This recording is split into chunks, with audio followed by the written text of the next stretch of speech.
so much for tuning back into A Unique Perspective. Please don't judge me for the scarf, my hair appearance today. It's Christmas Eve and I'm recording, and I refuse to take out my braid out, and I really wanted to get this video done. I was supposed to make it before so I could be ready for tomorrow, but life happened, procrastination happened, emotions happened, and here we are, Christmas Eve, and I'm making it. So this is what you get. So as you can see, the title of this video is dealing with infertility during the holidays. Sips tea. So I've posted about this on my socials a little, but basically dealing with infertility during the holidays can be really rough. Just for a plethora of reasons. Like, of course, Christmas is for the children. Like, you see like the families posting pictures, the holiday photos, the matching pajamas. There's just a lot. Like, you want to experience the joy of like motherhood and parenthood, so like your kids can wake up and like open their Christmas presents. And for me, it has been 2 years of trying to conceive. So this is my actual third Christmas, but it's 2 years of officially trying. My first Christmas, Eric and I went to Europe, and like that was the beginning of our journey. So this time of the year always reminds me and takes me back, because I took out my birth control and I thought I was gonna be one of those people who like got pregnant on their first try. So we went to London, Paris, and Barcelona, and I was like, what if we conceive in Paris like Beyonce did? Blue. Like, that's like what I had in my head. Of course it didn't happen, but that was fine. So then my second Christmas was last year with my sister-in-law. She hosted us like a wonderful Christmas. It was amazing. And then this Christmas just hits a little bit different. I guess being in a pandemic and having to be home, not being able to be around family, it already like kind of drains the holiday mood. But then on top of that, to be 2 years into your infertility and trying to conceive cycle, it just can be very draining. And so my last video, I did post that we were taking a break. And like I said, taking a break means we aren't actively trying, so we aren't tracking and things like that. But that does not mean the emotions or anything else related immediately goes away. So the wanting, the longing, the like wishing we had a family, all of that is still there. So I am trying to be more solid in my faith and what I believe, and knowing that God has something in store for me. And so with that being said, I did want to share like a little bit of my holiday humbug comeback story-ish type thing, because like I said, I believe in being totally transparent. Like, I don't want y'all to see just the good, the bad, the ugly. Like, you got to see everything, this full circle, because there's so many other women out there just like me who are experiencing loss. They've experienced miscarriage. They're also longing to get married, and they are in the same boat as I am, and they just don't see other women who look like them that are going through the same exact thing or similar situations. So I do want the women that are experiencing this to know that I see you, I hear you. Like, please feel free to reach out to me. I know like this is just not easy. It's not easy on the heart. None of that. So for me, we put up our Christmas tree. Like, it took a while to put up the Christmas tree, number one, because of like the Christmas spirit in general. But I got my Christmas tree up, and then I saw a pregnancy announcement, and like, I'm used to seeing pregnancy announcements. Like, that's nothing new for me. But I don't know why this one pregnancy announcement triggered me so bad, to the point where I told Eric to like take down the Christmas tree, like all the lights, everything, put it all up. I don't want to see nothing, not a thing. And like, I was just really stressed out and going through it, and I wasn't feeling Christmas anymore. And so like a day later, I had prayed on it overnight because Erica was like, are you sure? Like, basically, like, once I put down this tree, I ain't going back up. And I was like, get it out my sight. Like, having a full-blown moment. So he took it down, and, like, I started to feel better. And then I looked up, and I was like, where's my tree at? And he's like, you told me to put it up. But I prayed on it. And something just moved me and just told me to have faith. So we put the tree back up. And, oh, this is what made me put the tree back up. I got this email, like, after I saw that pregnancy announcement. And it was basically like, I know this time of year could be very hard for those of you trying to conceive. But here's a little, like, fun facts about Christmas and infertility.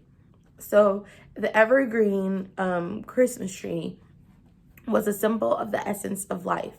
And many people hung tokens of what they wanted God to bring them in the new year.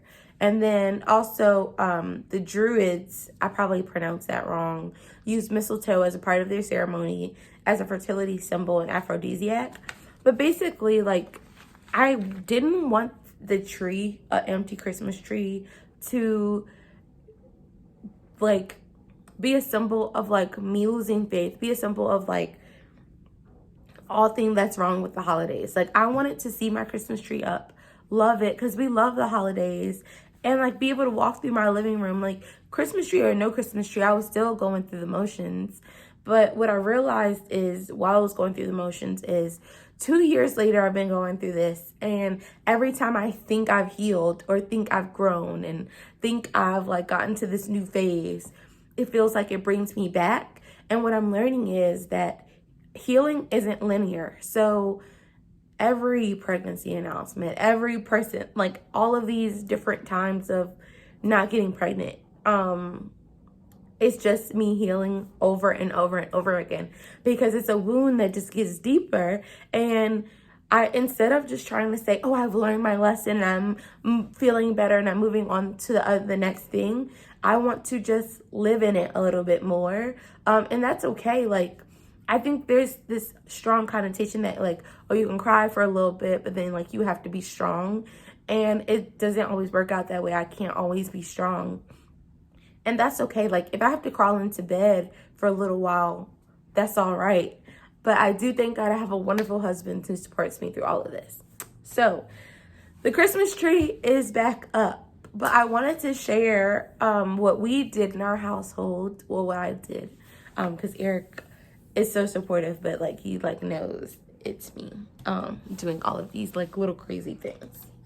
I wanted to change, like, this Christmas tree and how it was making me feel. And so to hang something that I wanted God to bring me in the new year, my wonderful friend Diamond, who owns Faith-Based Journal Company, she was here. She made me this. I don't know if you can see, but it says Baby Davis 2K21, because that's what I'm wishing on us, to conceive Baby Davis in 2K21. So this is the ornament we made, and I hung up on the tree to hopefully manifest life for next year. And so I also wanted to get something for future Baby Davis. Like, I've heard of some people buying things for, like, the children they want to have in the future, but I always thought that would be too devastating to look at and see over and over and over. So I've never done it. In, like, 2 years, I've never bought anything for my baby. That's going to come. So this year, I went out and I bought something to put under the tree for future Baby Davis. And so, I bought this little bear. I just thought it was so adorable. My first bear. Like, it's so soft. I can't wait to give it to them, like, whenever it happens. But, like, something little. So I put it under the tree. But like I said, I've been praying. Like, I'm reading When Women Pray by T.D. Jakes. And he's talking about the different women of the Bible who prayed and fasted and did what they needed to do. And trusted in God to get them through these storms, essentially.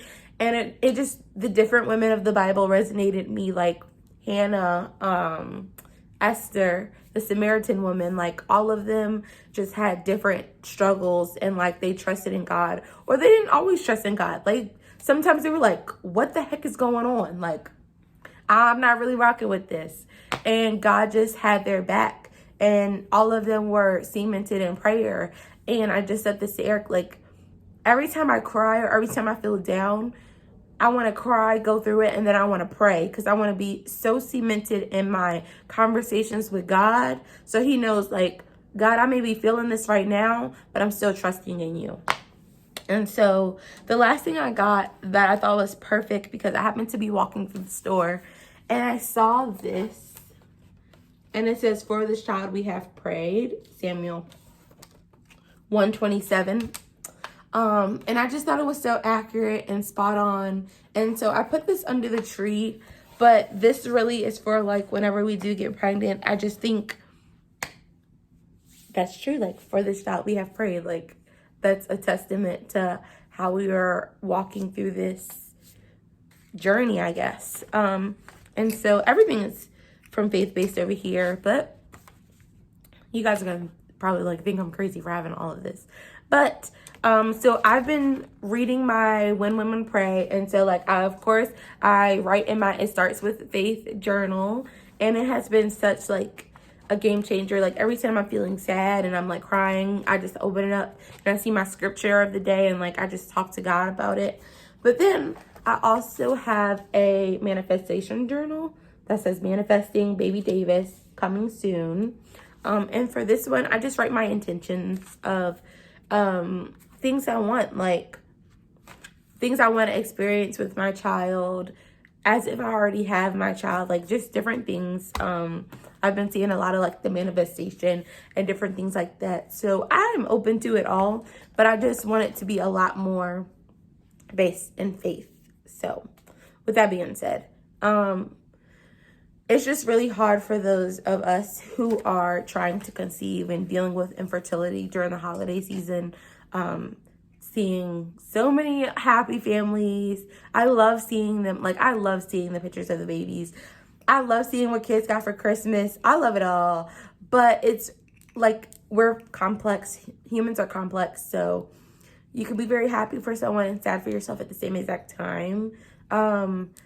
Like a very close family member, or recently, like, you know what? I'll save it for another video.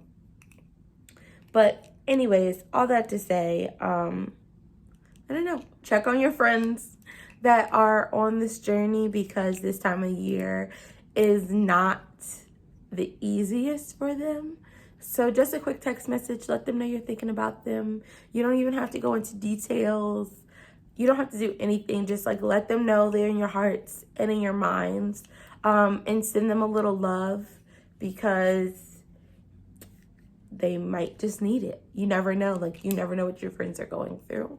And that goes for anybody, like all of your friends. Just like send them a little note, just because the holiday season can be very hard. And with COVID, a lot of people have lost a lot this year, and this might be their first holiday without someone. So we just never know. But as always, thank you guys for the support. If you like this video, and if you're interested in getting something for your future child and you guys are trying to conceive, send me pics, send me videos, respond, comment below. Like, if you've done the same thing, I think it's kind of cool, and I want to hear about what you guys have done. So, Merry Christmas, Happy Holidays. Thank you so much for watching, and I love you.